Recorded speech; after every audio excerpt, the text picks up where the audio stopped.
and welcome to Have I Got News For You? I'm Adil Ray. In the news this week, at an electrical grid substation in Windsor, one man asks staff which lever controls the power to the Royal Lodge.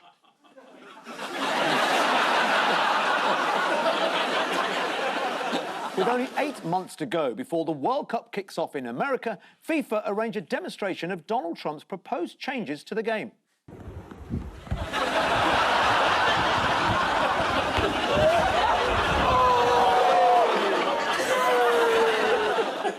And in Interlaken, Switzerland, Klaus, the resourceful staffy, catches the scent of a new cat in the village down the road.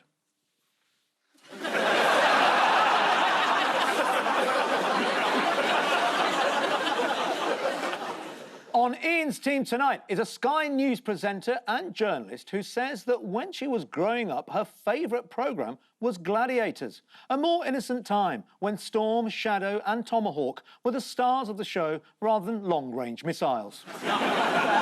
Please welcome Sophie Ridge. On Paul's team tonight is a comedian who recently appeared on The Masked Singer as a box of Christmas decorations. He prepared thoroughly for the role by spending the previous 11 months wedged in the corner of the attic. Please welcome Julian Clary. Now we begin with the bigger news stories of the week. Ian and Sophie, here's yours. Right, that's someone leaving to go to France. No, he's on a plane again. Bye. I think that's one in, one out. This is the revolving door. And that's him saying, have you smashed the gangs? It's immigration. Yes, it is. This is the government's continued commitment to achieving absolutely nothing on immigration. This is, I think, the one in, one out scheme between the UK and France. But it hasn't been going great because this Iranian guy comes over, sent back to France, and then basically just jumps on the first small boat back to Britain. Yeah. The thing that I thought was quite interesting is David Lammy said it was progress, though. Is the service speeding up? Well, apparently, because he said at least the biometric checks meant that they realised someone was making them look ridiculous. I think that was the idea. What's going wrong at the Home Office, though? We've got a Home Office, we've got a whole office with thousands of people to be able to sort this out. They've been able to sort it out for years. Reform's going to change that to the Send Them Home Office. I mean, there are other policies available. The Tories have just launched a policy. Go on. They're going to deport all the people who are here legally. Oh, yeah. Right. I mean, that's a bit of a cracker. Where are they going to deport me to and my family? I mean, Barbados would be nice, so that'd be lovely. Yeah. Serbia, I think. Nah, not them. No offence to any Serbians here. Yeah. I love you. Some of my best friends are Serbian. Yes, this is yet another misstep by the Home Office. Speaking to Politico, one former Tory aide summed it up like this. It's a 24/7 circus of shit. Have you got tickets for the circus of shit, Paul? I'm not sitting in the front row. What else is going wrong for the government this week? Grooming gangs, that inquiry's falling apart. They can't find a suitable chair, and then some of the participants have resigned, and the Labour Party didn't want to have the investigation anyway. They got bounced into it by Elon Musk, who is Prime Minister a lot of the time and seems to dictate policy. So, I mean, it is a mess. Now, normally, Reform would have had a field day with this. Why were they distracted this week? Kent County Council are in a bit of an uproar at the moment because there was a video link between several councillors and she started swearing and saying, you know, just suck it up. Beg your pardon? It's one way to clear the potholes. Shall we see it? Yeah, If we can have it. Sometimes I will make a decision that might not be liked by everybody in the group. But I'm afraid you're just going to have to fucking suck it up, OK? Because I am the democratically elected leader, and my reply to that is... Be brief, does it go? Yeah. Paul, Yeah. I'm going to mute you in a minute. Let me reply. We're running out of time. It's all right, Brian. You keep laughing your head off, mate. In the committee meeting, Paul, I'm going to speak. I love they've got 9 councillors and they've found 2 Brians. And I like the fact you have to have a union flag for a Zoom call. She's really cross because she said everyone is going to judge the whole Reform Party nationally on how we behave in Kent. And of course, not everyone can wear horizontal stripes. No.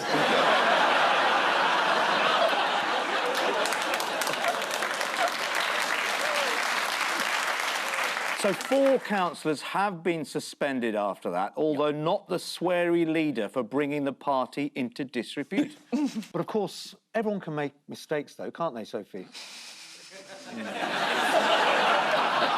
has been a number. Yes. There's one really, really embarrassing one that I have a horrible feeling I think it might be that one. Yeah. Let's have a look.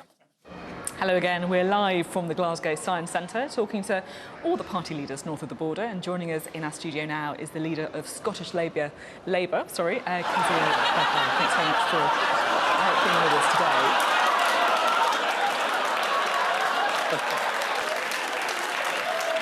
So glad I came on tonight. Thanks, guys. Now, there's a possibility that Reform might win the Caerphilly by-election, although the Labour candidate's been pulling out all the stops on social media. Would you like to see his campaign video? No, not really. Well, you're going to have to. Ask you again, would you like to see his campaign video? Not really. No.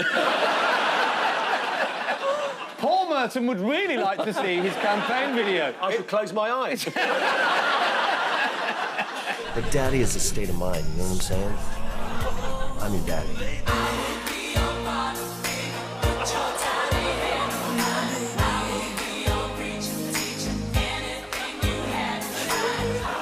Amazing. Oh, I've got a semi. Have you?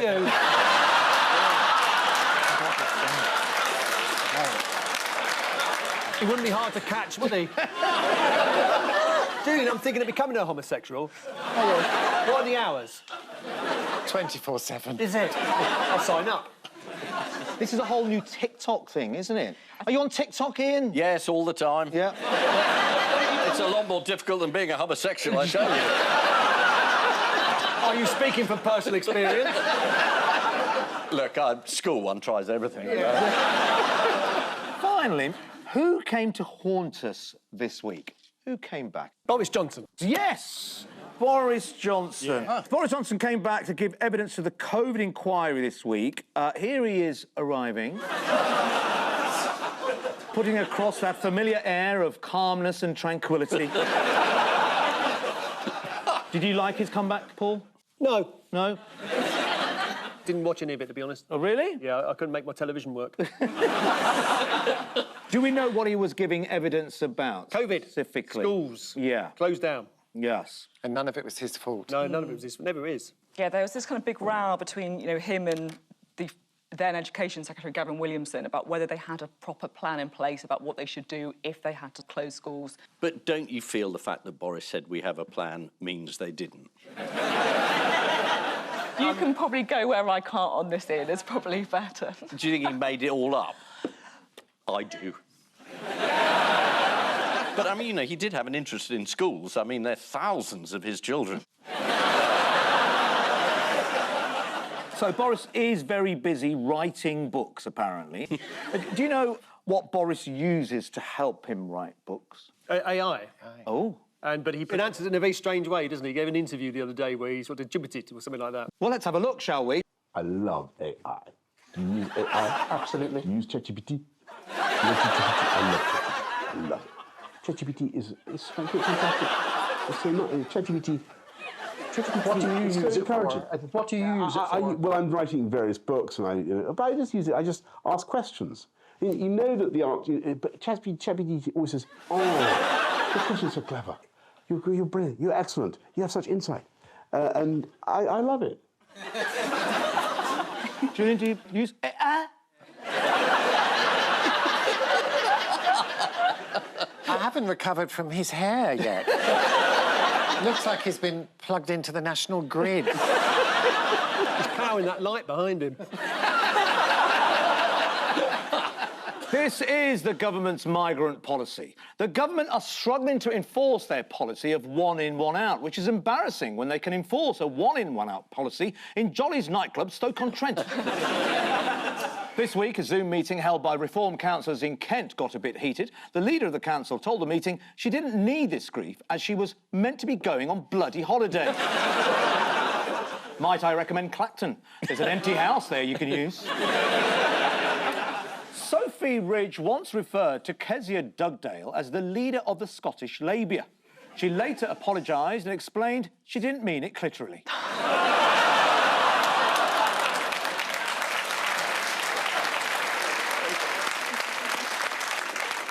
Paul and Julian, here's yours. Oh, good. Ah, yes, this is the further adventures of the biggest tosspot that ever lived.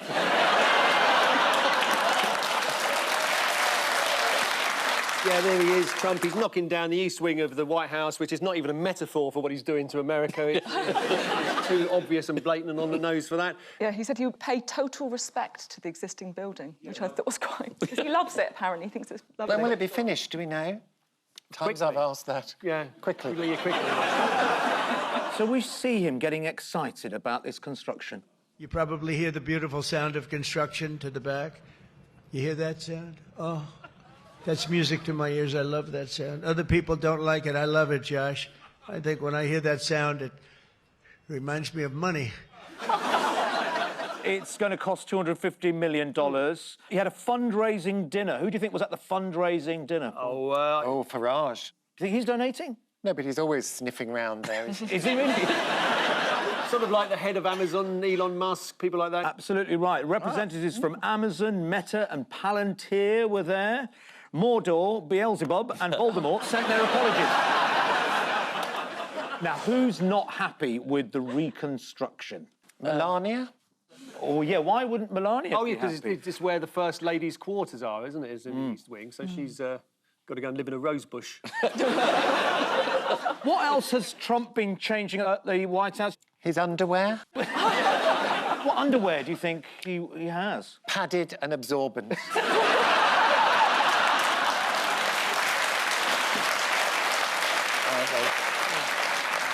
He's paved over a The garden. rose garden, yeah. The rose garden gone, then? Yes, they've concreted over. I wouldn't mind if he'd been under it. But,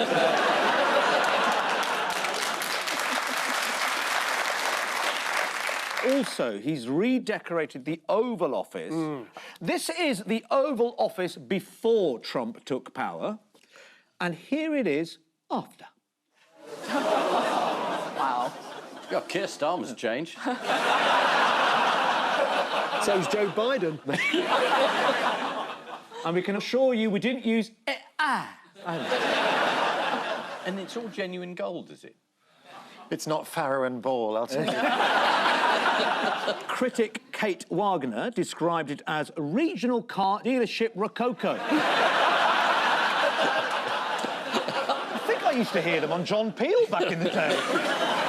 So what's Trump finally realised? This is the whole Ukraine talks where Donald Trump and Putin have obviously been, kind of flip-flopping, I think it's fair to say. It seemed like they were best buddies and they're kind of falling out, and I think they're back in the falling out stage. So they've called off the peace talks. They say that there's no point meeting anymore because Putin isn't doing what Donald Trump wants to do, basically. The theory is that Trump listens to the last person who spoke to him. Wow. So you've just got to get someone into the White House, disguised, to say, resign. Closer to home, what big football row has been rumbling on here? I'm glazing over. This is the decision to ban Israeli football team Maccabi Tel Aviv from bringing fans to their upcoming game against the mighty Aston Villa over fears of a hostile, violent environment. Did you say the mighty Aston Villa? Yes. So I presume you're a fan, are you? I am a fan, yes.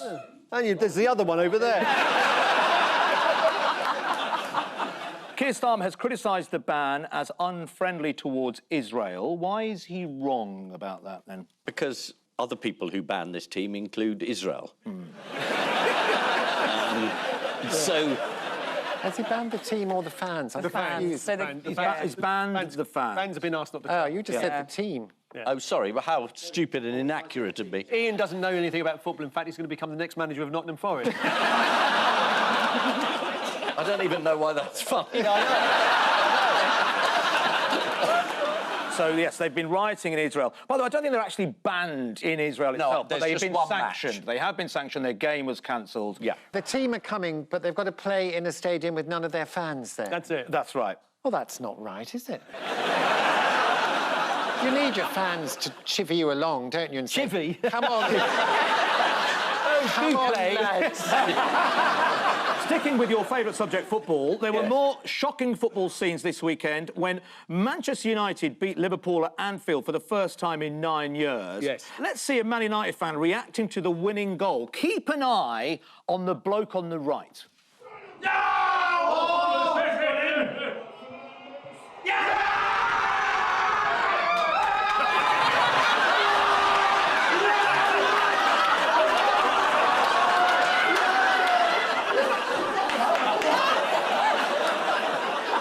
I'd pay good money to have that experience.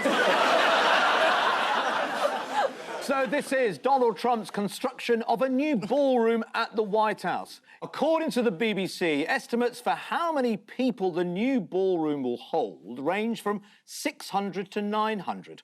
Well, if they're American, 600. The building work is taking place in the East Wing, which has long been the traditional base of operations for the First Lady, which has got Melania quite worried in case they discover that tunnel she's been digging. Here is the East Wing, obviously using that well-known construction company, the IDF. Is that a football team?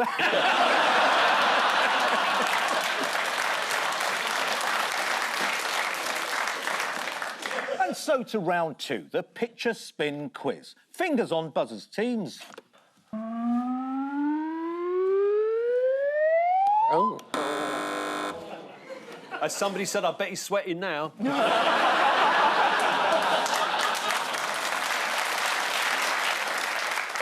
Prince Andrew, next question.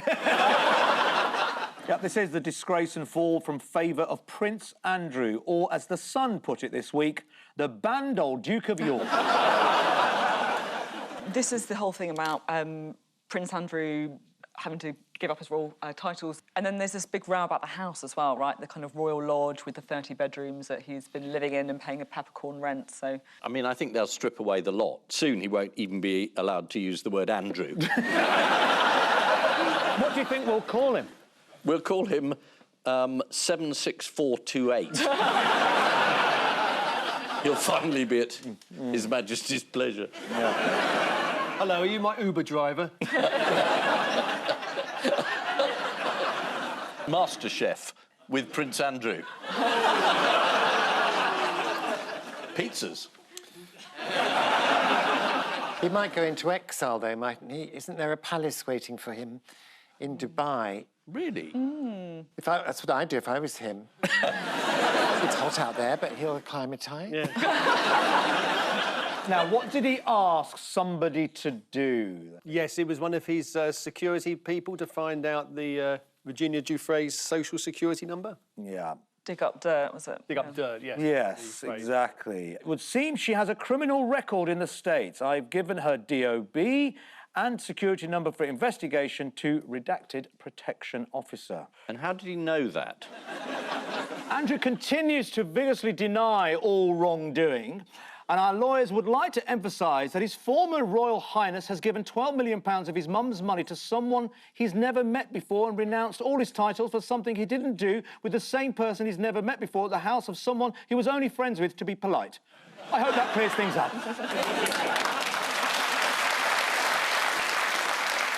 Talking about offences and the royals, who was the first senior royal to be convicted of an offence? Do we know? Was the Queen Mother done for GBH?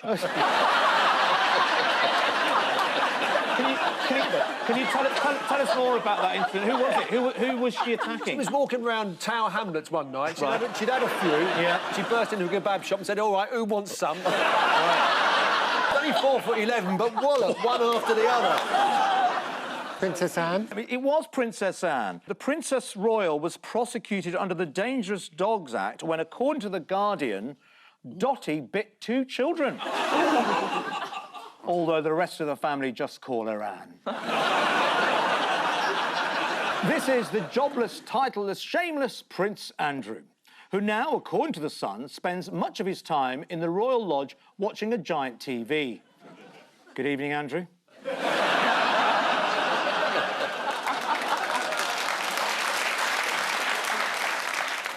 Time now for the odd one-out round. Just one between you this week. Your 4R, a pub in the Costa del Sol, the government's website, Ed Miliband and a penguin. I only know the penguin one. Go on. They're not allowed to call themselves chocolate anymore. Oh, yes, that's it. Because there's not enough chocolate in it. So That's right. they can no longer say, this is a chocolate bar. They It's have a bit to say, like Prince Andrew, isn't it? it is. Ed Miliband, Yeah. is this about how he promised that he could cut energy bills by £300 and he now can't do that anymore? So he's not allowed to say that anymore? It's good, but it's not what we're looking for. But he's redefined something. He's trying to Rebrand Net drilling zero. for oil as helping the birds get black. And the pub in Spain is their Weatherspoons. I bet that's had to change its name. Yes, they can't be called it anymore. Good, Yeah. good Yeah. name. You're onto something there. With Miliband, he wants to rebrand a particular type of well-known profession. Oh, plumbers. Yes. Going to become water engineers. No, I think they're going to become clean energy specialists. Absolutely, that's what it is. They've all had a rebrand, apart from Ed Miliband, who's trying to rebrand plumbers. According to The Telegraph, Miliband wants to rebrand them as clean energy workers. Even when they're unblocking your... It's part of the government's drive to create 400,000 jobs in the clean energy sector by 2030. Who thinks they can do a better job than Ed Miliband? His brother?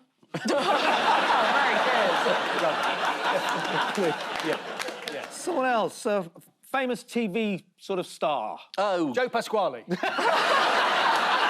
it's Jeremy Clarkson. It is Jeremy Clarkson. He said he's going to stand in Miliband's constituency. That's right. According to The Telegraph, one pollster said Clarkson entering politics could be Britain's Donald Trump moment. That's something to look forward to, isn't it? I came here to be cheered up. Yeah. Me too, but by you. There's an offer.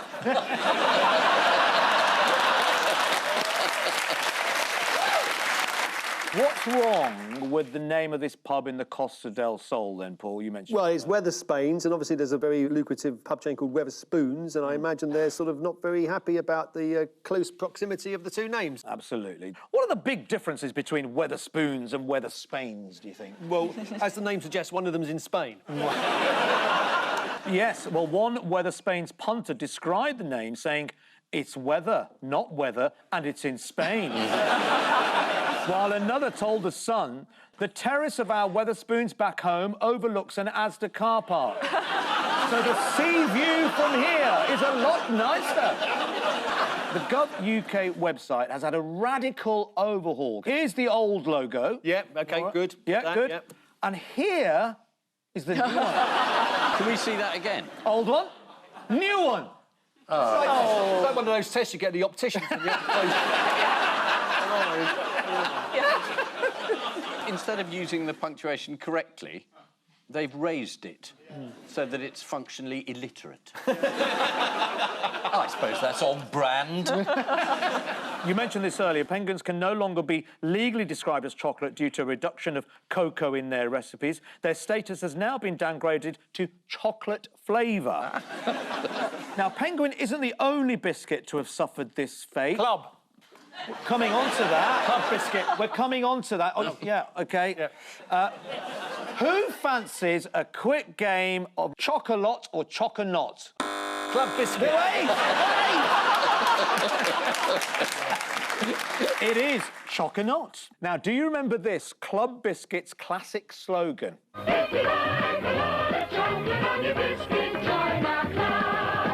See, it's clever advertising because it's not saying there is a lot of chocolate on a club biscuit. It's simply No. if you like a lot of chocolate on your biscuit, then join our club. But you may not find a lot of chocolate on this club, even though that's your preferred biscuit of choice. I think I'm going mad. What have they now changed the slogan to? If you don't want any chocolate on your biscuit, eat one of these.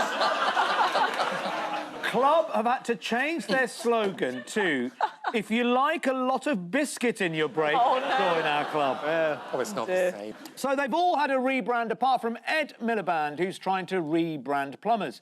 Energy Secretary Ed Miliband has announced that 10,000 new green plumbers will arrive in 5 years, although he can't say whether they're coming in the morning or afternoon because they've got another job on in Croydon. Time now for the Missing Words round, which this week features its guest publication, Tomato News. Now incorporating, actually, it's a fruit weekly. And we start with the International Mediterranean Association of Processed Tomatoes has made the decision to what? Rename itself. Yeah. Change its name to Off Tom.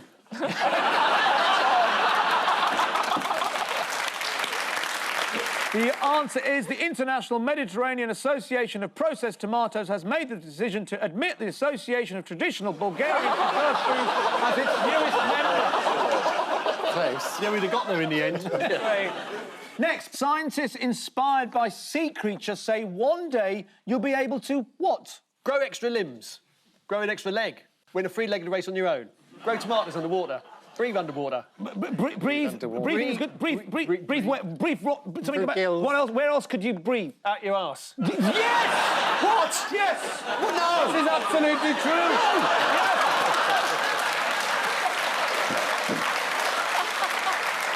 Finally, German priests surprised to discover what while watching TV documentary? Discover his house has been condemned. Worse than that. His tomatoes have been condemned. German priest surprised to discover he's Himmler's grandson while watching TV documentary. Priest Henrik Linkert said, if one could resurrect people, I'd grab Grandpa and give him a good thrashing. Oh, that's priests for you, isn't it? My advice.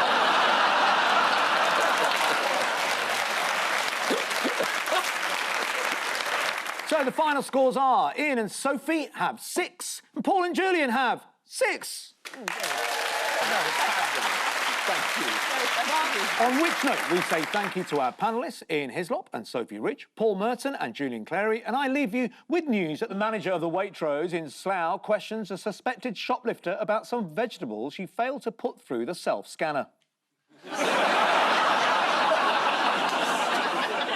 In the Cabinet Office, just as Rachel Reeves is announcing her tax plans, Wes Streeting starts taking the tinfoil off his sandwiches. And in Shropshire, a jolly pumpkin is photographed with some of the other local produce. Good night.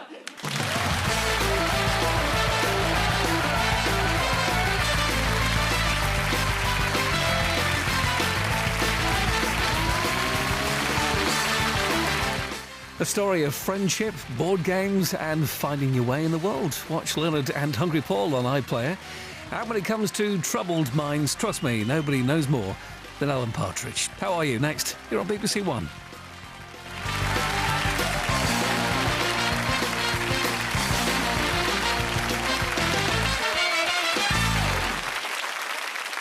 You sure I was gay enough in the show? You're gay?